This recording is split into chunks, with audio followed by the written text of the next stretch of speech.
Hello student, this is Dr. Rajni Chaube and today I am going to deliberate the topic State Autonomy in India Part 3 and today's the feature of topic Argument and Disargument of the State Autonomy यानी राज्य स्वायत्तता के समर्थन में और विपक्ष में क्या तर्क और वितर्क हैं, इसके बारे में आज हम लोग बात करेंगे। तो first one, we have to deliberate favour of the state autonomy. राज्य स्वायत्तता के समर्थन में तर्क क्या है। फर्स्ट वन है, there is difference between autonomy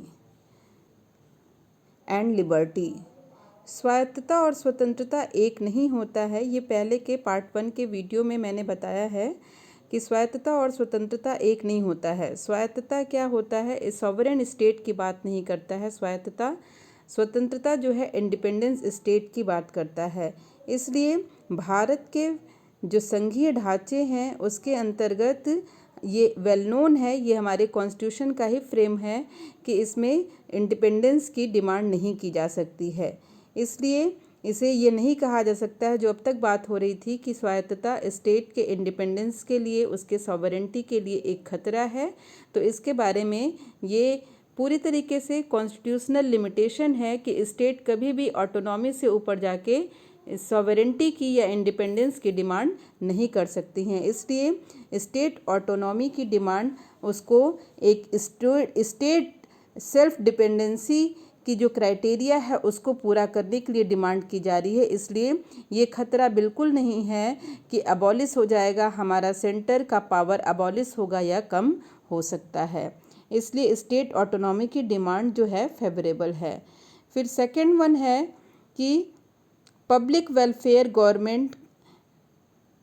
आज का जो सिनेरियो है, आज डेमोक्रेटिक कंट्री है भारत और डेमोक्रेसी से वो आज पब्लिक वेलफेयर स्टेट की तरफ मूव कर चुका है, जिसका मतलब होता है कि राज्यों के कार्य दिन प्रतिदिन बढ़ते जा रहे हैं और इसके साथ ही इकोनॉमिकल प्लानिंग डेवलपमेंट से रिलेटेड इतने सारे वर्क बर्डन सेंटर के पास आते जा रहे हैं, स्टेट के पास आते जा रहे हैं, जिससे लिए उनको फिनेंशियल रिसोर्सेज की बहुत ज़्यादा ज़रूरत होती है।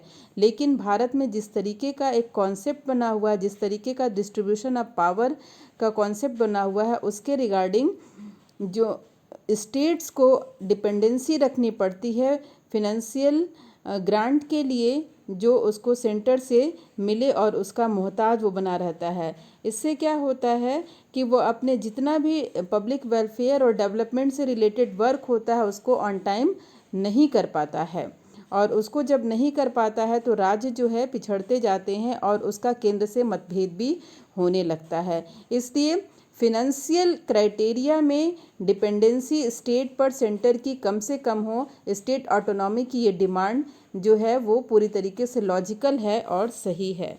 फिर थर्ड वन जो है, सेंटर एंड स्टेट का जो डिफरेंसेस है पॉलिटिकल पार्टीज़ का, कि पॉलिटिकल पार्टीज़ का डिफरेंसेस सेंटर और स्टेट में होती है और ये डिमांड की जाती है कि जहाँ पे सेंटर का पार्टी जिस स्टेट में है वहाँ पे सेंटर जो है उनके साथ बहुत ही ज़्यादा फेवरेबल बिहेव करता है और जिस स्टेट में उस तरीके की पार्टी नहीं है, सेंट्रल रूलिंग की पार्टी नहीं है, वहाँ पे उनके साथ पार्शियल होता है, उनके साथ इक्वालिटी का बिहेव नहीं किया जाता है। राज्य जो है, राज्य ये उन पे ब्लेम करती हैं कि ग्रांट देते समय सेंटर जो है उन पर भेदभाव करती है।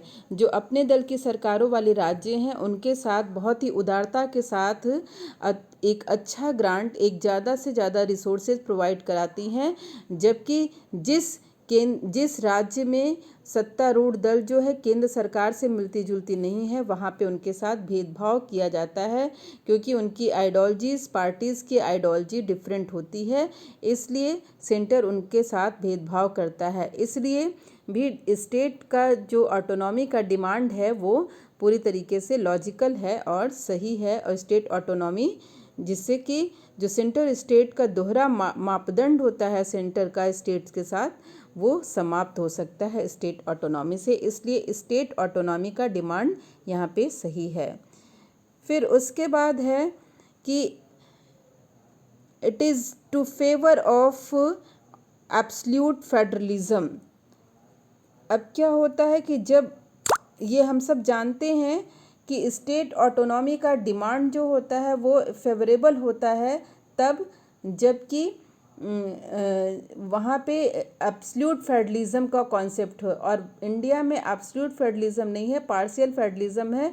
तो कहा जाता है कि जब स्टेट ऑटोनॉमी के थ्रू उस पर पूरी तरीके से उसको अधिकार मिल जाएगा, ऑटोनॉमी मिल जाएगी फिनेंशियल, पॉलिटिकल और एडमिनिस्ट्रेटिव फील्ड में, तो स्टेट जो है पूरी तरीके से अब जो फेडरल गवर्नमेंट का कॉन्सेप्ट होता है वो भारत में पूरा हो जाएगा। तो इस तरीके का एक विवाद पे भी विराम लगेगा कि भारत क्या क्वासी फेडरलिज्म है, या एक सस्पेशन की दृष्टि से देखा जाता है कि भारत में संघवाद है भी या नहीं। तो अगर राज्यों को ऑटोनॉमी मिल जाती है इन सारे क्षेत्रों में, तो हमारे इस प्रश्न पर भी एक जो क्वेश्चन मार्क है उस क्वेश्चन मार्क का आंसर मिल जाएगा, और स्टेट ऑटोनॉमी के थ्रू हमारा फेडरल सिस्टम भी और ज़्यादा एम्पावर होगा।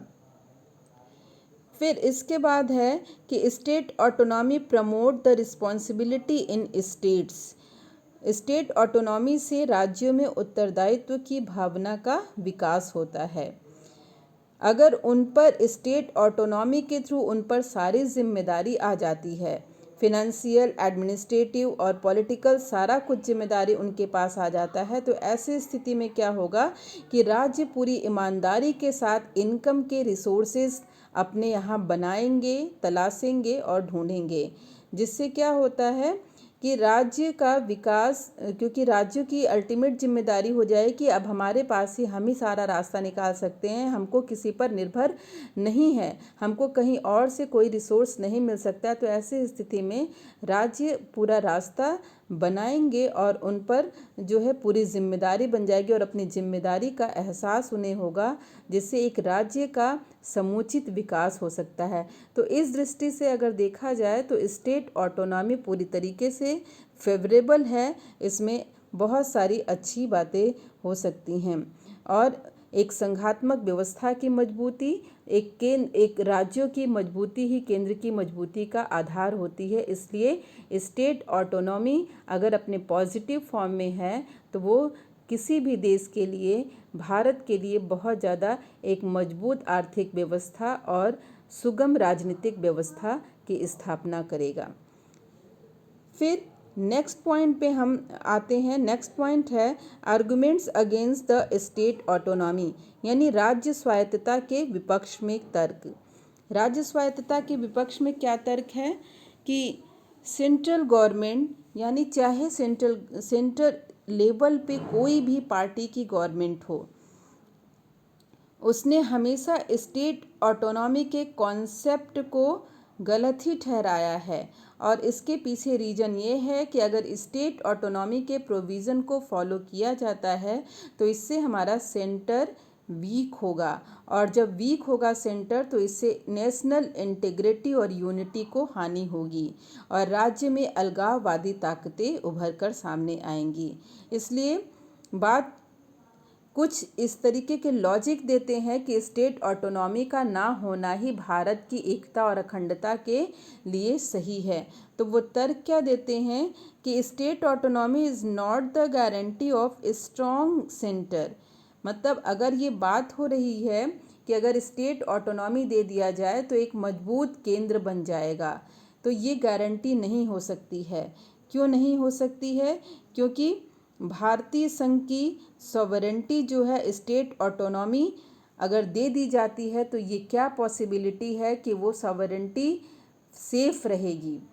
ऑटोनॉमी की आड़ में वो सॉवरेंटी की भी डिमांड नहीं करेंगे। देश में आर्थिक संकट और पॉलिटिकल क्राइसिस जो ऑलवेज इंडिपेंडेंस के बाद से लेके आज तक चलता रहा है, वो एक एम्पावर्ड जो सेंटर है, एक मजबूत सेंट्रल के स्थिति से ही उससे उबरा जा सकता है, उससे निपटा जा सकता है। लेकिन जिस तरीके का भारत में राजनीतिक गतिरोध, आर्थिक अभाव है, उस स्थिति में क्या भारत को राज्यों को ऑटोनॉमी दे दी जाए तो वो स्थिति सही हो सकती है। हर राज्यों की स्थिति अपनी अलग है, लेकिन हर राज्य अपने आप में जब ऑटोनॉमी दे दी जाएंगे तो वो दूसरे राज्यों के बारे में नहीं सोचेगा। सेंट्रल की जिम्मेदारी होती है कि वो भारत के हर राज्यों को देखे। अगर राज्यों को इस तरीके की ऑटोनॉमी दी जाती है तो वो इस तरीके का जिम्मेदारी निर्वाह नहीं करेगा जैसा कि सेंटर करता है। एक बात और आई थी कि शेख फारूक अब्दुल्ला जो जम्मू कश्मीर के फॉर्मर चीफ मिनिस्टर थे, उन्होंने कहा था कि अब तो खैर आर्टिकल 370 की बात ही नहीं है, लेकिन जब ये मुद्दा हो रहा है स्टेट ऑटोनॉमी के फेवर और डिसफेवर की, तो हमको इन सारी बातों को लेके चलना होगा। उन्होंने कहा था कि आर्टिकल 370 के प्रोविज़न को बाकी सारे राज्यों में भी इम्पोज किया जाना चाहिए, जिससे राज्यों की अपनी एक विशेष स्थिति हो जाए और उसमें सेंटर का इंटरफेरेंस ना होने पाए। अगर उनकी बात को मान लिया जाए कि राज्यों में 370 जैसा एक स्पेशल प्रोविज़न कर दी जाए, तो इससे क्या भारत की इंटीग्रिटी को, यूनिटी को खतरा नहीं होगा? केवल जम्मू कश्मीर में अगर 370 का वहाँ पे एप्लीकेशन था, 370 को इम्पोज किया गया था, तो पूरे भारत की राजनीति में कितनी उथल पुथल मची हुई थी। तो अगर भारत के सारे राज्यों को अगर 370 जैसा प्रोविज़न दे दिया जाए, तो उस स्थिति में हम सब एक सामान्य से नागरिक भी, जो विश्लेषक ना हो विषय के, वो भी बहुत अच्छे से समझ सकते हैं कि भारत की स्थिति, उसकी एकता अखंडता का क्या होगा। बहुत ही मुश्किल से भारत को 370 के इस अनुच्छेद से, विशेष प्रोविज़न से, जम्मू कश्मीर के जो भारत की अखंडता को नुकसान पहुंचा रहा था, उससे हम लोगों ने निपटा है, उसका समाधान मिला है। लेकिन भारत के किसी और राज्य में 370 की कल्पना करना भी भारत की एकता और अखंडता के साथ अन्याय होगा। इसी मुद्दे पे बात करते हुए हमने राजा मन्नार समिति की भी बात करी थी। उस कमेटी ने भी रिकमेंडेशन दिया था कि जितने भी स्टेट ऑटोनॉमी की डिमांड के लिए उन्होंने कहा था कि कुछ सब्जेक्ट छोड़ के बाकी सारे सब्जेक्ट में राज्यों को सारा राइट दे दिया जाए। लेकिन ये सारा राइट अगर राज्यों को दे दिया जाए, राजा मन्नार की कमेटी को भी, उसके रिकमेंडेशन को भी पूरी तरीके से मान लिया जाए, सारे इंडस्ट्री, सारे लाइसेंस, सब कुछ राज्यों के हाथ में आ जाए, तो क्या राज्य अपनी मनमानी नहीं करेंगे? अगर उस पर सेंटर का किसी तरीके से कंट्रोल नहीं होगा, तो क्या राज्य क्यों सेंटर को वो सारी सुविधाएं, वो सारे रिसोर्सेज प्रदान करने जाएंगे? और सेंटर की काम होता है कि वो एक राज्य को ना, भारत के सारे राज्यों को साथ लेके चले। जब इसी तरीके की आवश्यकता भारत के अन्य राज्य में होगी जो किसी एक राज्य में है, तो सेंटर की क्या डिपेंडेंसी उस राज्य पे नहीं हो जाए कि उस राज्य की सहमति मिले तो ही दूसरे राज्य को वो चीज़ें दिया जाए? तो ऐसी स्थिति में एक दुर्बल और बेचारा सेंटर की स्थिति क्या नहीं उभर सकती है? तो इसलिए क्या स्टेट ऑटोनॉमी सही है? आज चारों तरफ भारत में जब से भारत आज़ाद हुआ, स्वायत्तता की मांग होती रही, स्वायत्तता की मांग होती रही। अगर उनके हर डिमांड को मान लिया जाए तो ये प्रकृति है, ये ह्यूमन नेचर है कि हमारी महत्वाकांक्षा, हमारे एम्बिशन पे कोई भी रोक नहीं लगा सकता। तो क्या ये एक संभावना मौजूद नहीं रहेगी हमेशा कि ऑटोनॉमी कि सारे प्रोसीजर, सारे डिमांड पूरे होते होते हम सॉवरेंटी की डिमांड नहीं करेंगे, हम लिबर्टी की डिमांड नहीं करेंगे? इतिहास गवाह है कि इन सारे उदाहरणों को हमने देखा है और इतिहास में इन सारी चीज़ों को पढ़ा और समझा है। तो भारत के अंदर कितनी मुश्किल से भारत को आज़ादी मिली है, तो भारत के अंदर कई सारे भारत का निर्माण होना अवश्यंभावी हो सकता है अगर स्टेट ऑटोनॉमी के सारी बातों को मान लिया जाए। दूसरी तरफ जिस बात का डर स्टेट ऑटोनॉमी के जरिए भारत में है, बुद्धिजीवी वर्ग इस डर से कदापि भी पीछे नहीं हटते हैं कि राज्यों को अगर अधिक से अधिक ऑटोनॉमी दे दी जाए तो राज्यों में डिक्टेटरशिप जैसा अप्रोच डेवलप हो जाएगा। राज्य के पास सारे डिसीजन मेकिंग पावर आ जाएंगी, उनके चीफ मिनिस्टर के पास, उनके अथॉरिटेटिव पर्सन के पास जब सारे पावर आ जाएंगे तो एक एम्पायर, एक साम्राज्य निर्माण जैसा स्थिति वहाँ पे होगा। और फिर ऐसी स्थिति में क्या होगा कि बैलेंस ऑफ पावर जो है देश का, भारत का, लड़खड़ा जाएगा। और ऐसी स्थिति में केवल एक राज्य जब भी स्टेट ऑटोनॉमी की डिमांड करते हैं तो वो केवल अपने राज्य के बारे में सोचते हैं। लेकिन और उसी तरीके से जब ये डिमांड होता रहा डिफरेंट कमिटीज़ के थ्रू कि आर्टिकल 356 और 357 के अकॉर्डिंग इंडिया फेडरेशन के राष्ट्रपति द्वारा राज्यों में जब फिनेंशियल क्राइसिस उत्पन्न हो और या तो कॉन्स्टिट्यूशनल ब्रेकडाउन हो, तो ऐसी स्थिति में इमरजेंसीज को देखते हुए रिकमेंडेशन, राज्यपाल के रिकमेंडेशन पे राष्ट्रपति उस राज्य की स्टेट लेजिस्लेटिव असेंबली को भंग करके वहाँ पे अपना पावर इम्पोज करता है। तो ऐसी स्थिति में इन अधिकारों के अभाव में जब इन्होंने डिमांड किया कि इस तरीके के सारे प्रोविज़न जो हैं आर्टिकल 356, 357 और जितने भी 248, 249 जितने भी इस तरीके के प्रोविज़न हैं सबको इन्होंने अबॉलिश करने की बात करी स्टेट ऑटोनॉमी के फेवर में। लेकिन क्या ये पॉसिबिलिटी नहीं है कि राज्यों में कॉन्स्टिट्यूशनल ब्रेकडाउन हो, इस तरीके के क्राइसिस आ जाए? तो ऐसी स्थिति में जब ये क्राइसिस, जब ये इमरजेंसीज का जैसा हालात उत्पन्न होता है तो ऐसी स्थिति में कौन सा दौर, कौन सा रास्ता, कौन सा सॉल्यूशन अपनाया जाएगा? तो इसलिए भारत में जो डिमांड स्टेट ऑटोनॉमी की डिमांड है, स्टेट ऑटोनॉमी की डिमांड अगर सही है, लेकिन उन सही के रास्ते में कितने सारी बाधाएं हैं, उन स्टेट ऑटोनॉमी की पॉजिटिविटी के साथ उसकी नेगेटिविटी के रोल भी, उसके नेगेटिविटी के फीचर भी दिखाई पड़ते हैं। भारत में रीजनलिज्म एक ऐसा फैक्टर था जिसके आधार पे हम कह सकते हैं कि भारत को पूरी तरीके से कितनी बार ऑर्गेनाइजेशन कमीशन की बात करनी पड़ी। उसी तरीके से जब स्टेट ऑटोनॉमी की बात हुई तो सेंट्रल स्टेट रिलेशन पर कितना इफ़ेक्ट पड़ता है, जबकि किसी भी राष्ट्र को, किसी भी फेडरल गवर्नमेंट को एक हार्मोनियस कंडीशन का होना ज़रूरी है कि वो अपने राज्य को साथ साथ अपने देश का भी विकास सोच सकें। तो स्टेट ऑटोनॉमी की जब हम बात करते हैं, इसके फेवर और डिसफेवर का जब कंक्लूज़न देते हैं, तो इस कंक्लूज़न में ये बात पूरी तरीके से स्पष्ट है कि एक मात्रा तक, एक लिमिटेशन तक स्टेट्स को राइटफुल बनाया जाना चाहिए, लेकिन स्टेट ऑटोनॉमी की रिगार्डिंग बहुत सारे ऐसे राइट्स हैं जिनको पूरी तरीके से मानना सही नहीं है, क्योंकि एक इंटीग्रेटेड इंडिया का जो सपना है वो एक मजबूत सेंटर, एक केंद्रीय सरकार, मजबूत केंद्रीय सरकार से ही संभव हो सकता है। क्योंकि चाहे इतिहास हो भारत का, चाहे भारत का भविष्य की तरफ हम देख सकते हैं, ये सारी संभावनाएं हमेशा मौजूद थी और मौजूद रहेंगी कि क्राइसिस, इमरजेंसीज, कॉन्फ्लिक्ट, समस्याएं, आतंकवाद, नक्सलवाद, विभिन्न तरीके की समस्याएं हैं जो भारत की राजनीति को, भारत की एकता, अखंडता को नुकसान पहुंचा सकती हैं। और बस ज़रूरत इन्हीं सब बातों की है कि अगर स्टेट ऑटोनॉमी जैसे मुद्दे पर हम पूरी तरीके से अगर लग जाते हैं तो क्या ये प्रॉब्लम्स को और बढ़ावा मिलेगा। कुछ ऐसी ताकतें हैं हमारे भारत में कि इन मुद्दों की आड़ में, इन समस्याओं की आड़ में अपनी राजनीतिक रोटी सेकना चाहेंगी। तो इससे क्या होगा कि स्टेट ऑटोनॉमी एक ऐसा मुद्दा बन जाएगा, अगर उसकी सारे डिमांड को पूरा किया जाएगा तो ऐसा मुद्दा बन जाएगा जो भारत को बिखराव की ओर ले जाएगा।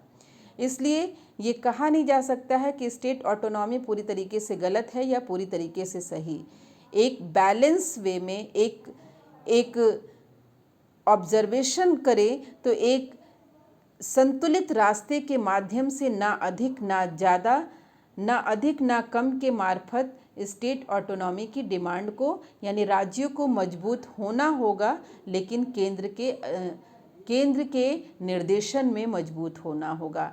ये स्टेट ऑटोनॉमी का अपना ये डिमांड है और इतना ही इसका मात्रा है।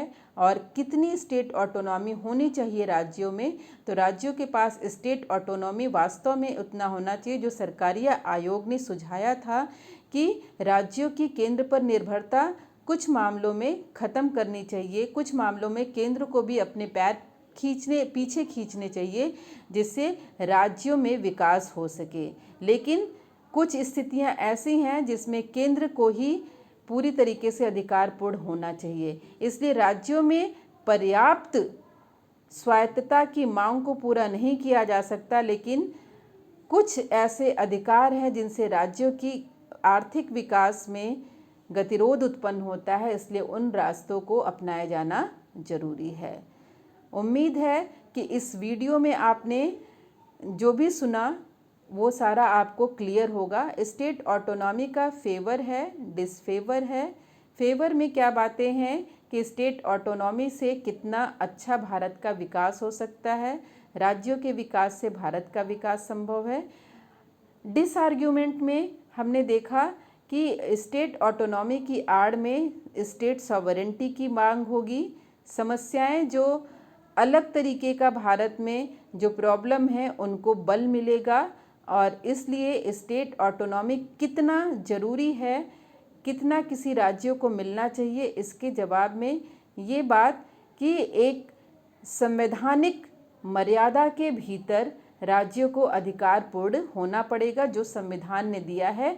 केंद्र को उसका उल्लंघन न करते हुए राज्यों को वो सारा अधिकार देना चाहिए, और दूसरी तरफ राज्यों को भी केंद्र की उस कंट्रोलिंग पावर को स्वीकार करना चाहिए जिससे भारत संघ की एकता और अखंडता बनी रहे।